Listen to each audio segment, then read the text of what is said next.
welcome to On Sprue Review. My name's Violet Sun, and today I'm going to be taking a look at the Goliath gang, a box of 10 miniatures by Games Workshop for Necromund. I thought I'd take a little break from the kind of continuous stream of Space Marines recently, take a look at a different box of big muscly men. I thought it'd be interesting to take a look at one of the older gangs for Necromunda, this having been in the original box set for the new release in 2017. Let's do as we do and have a look at the box to start with. Now this box rather set the style that we've seen in many Necromunda releases, in that we've got the gang itself, nicely painted studio miniatures, an artwork from one of the talented artists that works for Games Workshop, branding so you know which game the miniatures are for, and a little bit of text just to let you know the name of the gang.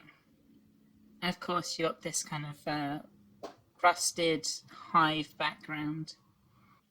I quite like this designer box, but I think it would have been better to have maybe less miniatures and have them in some terrain rather than quite so many miniatures but then floating in a void. I prefer seeing a more detailed breakdown of what you get in the box on the back, which is kind of what we get here anyway, with quite a few pictures again of the same studio miniatures, with a little bit of information of the different roles they can take in the gang, and showing off some of the different weapon options that you can equip them with, and some very basic painting guidance as well. So as I said, this box design kind of set a bit of a standard, and I quite like it. Not my tippity top favourite, but it's pretty good. But let's have a look at what you get inside. Inside there's 2 identical sprues, each with 5 gangers. A bag of really nicely sculpted bases, 10 off. And of course some instructions on how to put them together. Before we take a closer look at the sprues, let's have a little look at the instructions. So it's been a little while since I've opened a box of these miniatures, and the instructions rather surprised me, and not in a particularly pleasant way. It's a very simple sheet and there's not a lot to it. I will say it does use some colour, in this case mostly to distinguish between the different kind of intended poses for each body, but it doesn't use it particularly well, and whilst the images are quite large, I don't think this is the best instruction booklet Games Workshop's ever done, with each miniature getting kind of a single instruction step of how to put it together, with all the parts just laid out in an exploded view. I'm sure many people who have built kits before wouldn't have a problem with this, but it's not the best for newer hobbyists. So yeah, these are possibly one of the least good sets of instructions I think in a Games Workshop product that's on the shelves at the moment, and they're pretty ropey. I will say at least the images of the parts are quite nice and big, so it's fairly easy to identify things other than by the part numbers. But yeah, they're not great. Luckily these figures are quite simple, with a base figure being around 7 pieces, but obviously going up to kind of 9 or 10 depending on which weapons you use and what accessories you apply on top. So with the instructions dealt with, let's have a look at the sprues. Obviously they're identical, so I'm going to set one aside and just really give a close-up of all the bits on one of them. Now I'm going to start off with one of the bodies in this kit. There are 5 different poses of body and legs, and most of them are kind of either single piece or a single piece with one leg that you've got to attach, although one of them does have both of his legs as separate pieces. But the detailing is pretty consistent throughout, other than slight breakdown differences. They're actually quite uniformed, as most of the Necromund gangs are. And I do really like these sculpts. The kind of heavy-duty reinforced undersuit on the legs. The fabric looks very nicely sculpted, although very skin tight. Got these huge, quite armoured looking boots. These Goliaths wear these rather large, almost championship wrestling belts. And there's some variation in the detail. I mean, this one's got some spiky studs. And a few of them have this kind of a skull with a mohawk, which I think is the gang symbol. The detailing on the back is very nice as well. Really well defined fabric on the lower legs. Some quite nice strapping about on the torso. And this big chem infuser that's kind of grafted into the guy's back and into his spine, which I believe is part of the process of how Goliaths get quite so massive, is all of the steroids. Now, each of these torsos does have a matching front armor panel to go across the chest, but these are all interchangeable. They're the same size, so you can sort of mix and match and get a bit more variety within your gang, rather than each pose having the same chest piece on the same body and legs. Now, I usually leave the heads for one of the last pieces I look at, but this kit, the way the heads go together is kind of a little bit different, and so it's kind of almost a feature, with the kind of front of each head being one piece, and then the neck and back of the head and the mohawk, or in this case, metal mohawk, it's a separate piece. Now, I think that's mostly to get the detail on the side of the hair looking really good, while still having quite a firm glue join between the face and the hair. But it's an interesting sculpting choice, and it has led to some very nice looking faces and variations like gas masks.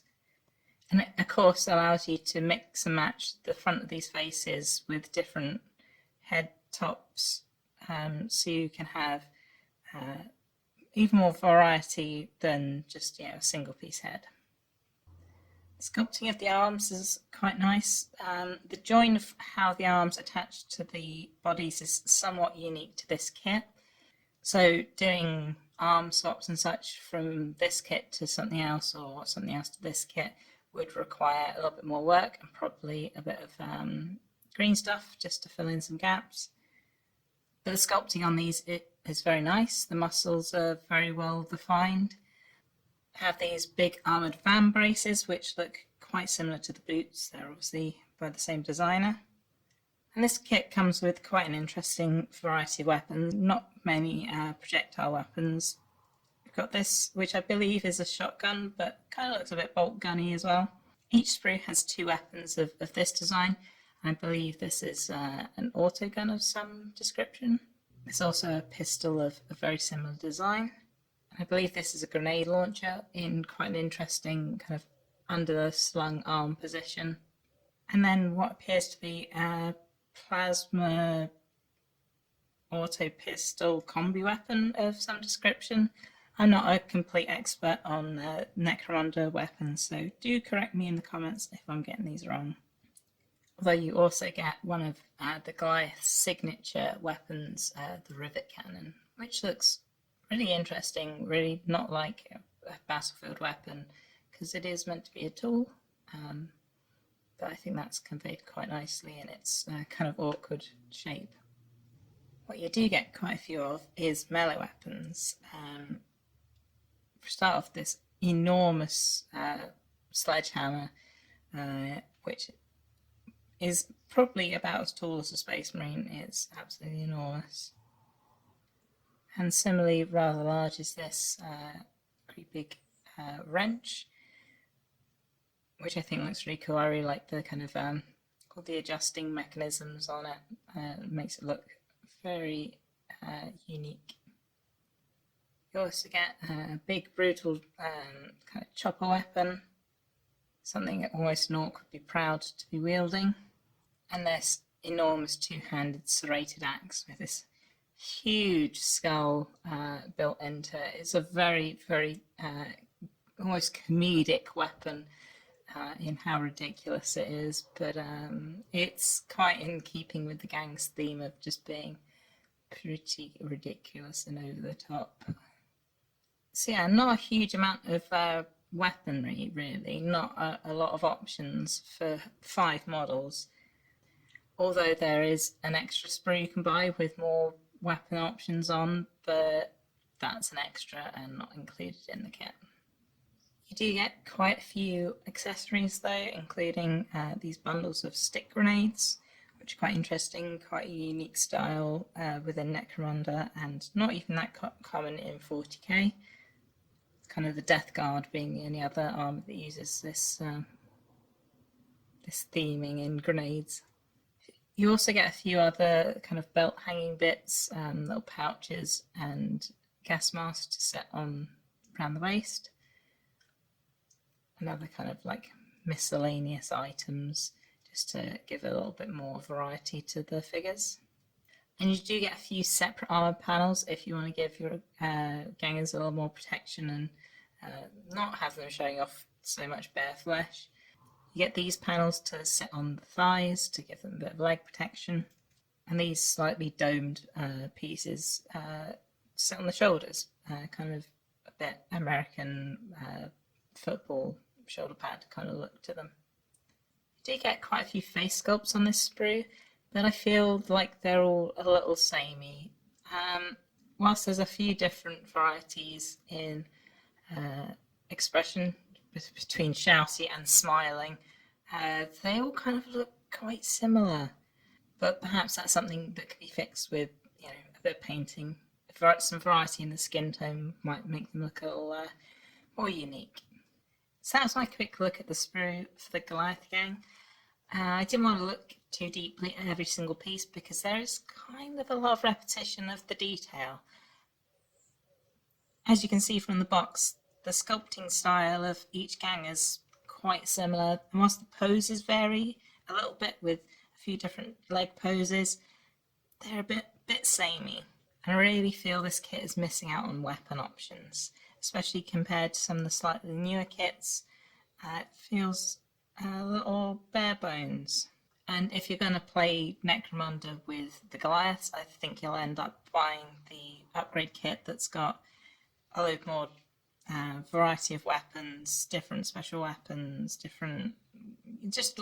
loads more weapons for these guys. I do think this is a great kit for converting though.